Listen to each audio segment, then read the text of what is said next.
James Hadley, the game of basketball.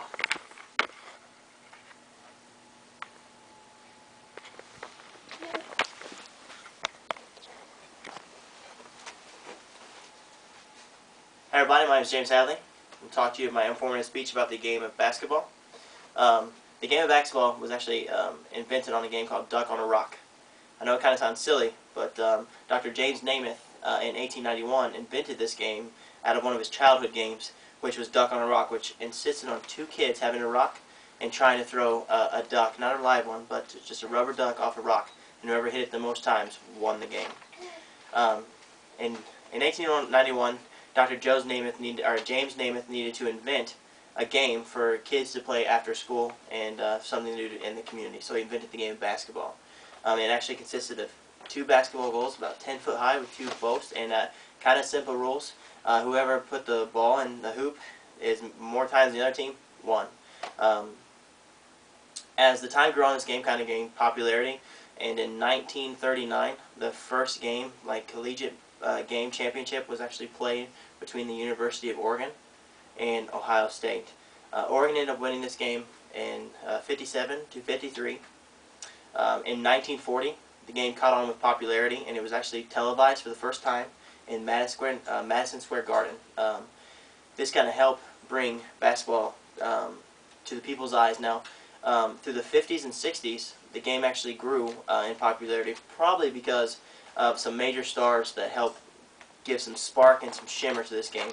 You guys might know some Oscar Robinson, who was a local favorite here, Pistol Pete Maravich, Bill Russell, Bill Walton, Wilt Chamberlain, just some few names that kind of got this sport going and just rolling in the right direction. One of the biggest games I'm going to tell you about in 1979, the most televised game ever was in, like I said, 1979 between Michigan State, which had featuring Magic Johnson, and Indiana State, the local team, featuring the local legend in Larry Bird. These two players probably sparked the biggest rivalry we've known in basketball today. Through high school, through college, and through the professional sports, these two just went out at every championship game, almost every year. I think this is why people just kind of took a bond to the game of choosing a side and just taking a rivalry and just kind of rolling with it. Now, the game of basketball originally just started with just 1 point each basket. Every time you made basketball, it was 1 point. When it got to collegiate, they kind of made it as a 2 point. Like every time you shoot, you get 2 points. If someone fouled you, you get a free throw line, which is just it's a free throw, which is just 1 point per shot. In the 80s, because once teams got up so high, like by 15, 20 points, it was almost impossible for the other team to catch up, so they invented the 3-point line.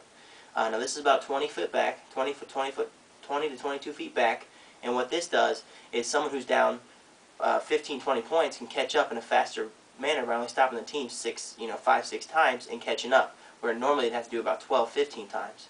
So this gave the sport some extra excitement and kind of help it just feed the American eye, because people love to see high-scoring affairs. Just boom, boom, boom excitement. So, the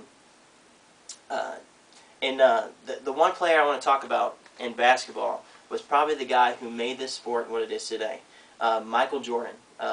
Michael Jordan's a kid who, growing up, was short, didn't make the basketball team, but was so driven that he never quit. He shot 1,000 shots a day, never quit. He got a scholarship to North Carolina, where he ended up winning a national championship there and was drafted by the Chicago Bulls.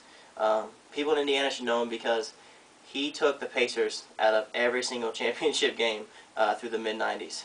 But like I said, the best basketball player probably who's ever played the game. His excitement, his flair, his everything. I mean, he brought countries from China, from Europe, every single place you can think of. This guy brought in the endorsements, the TV contracts.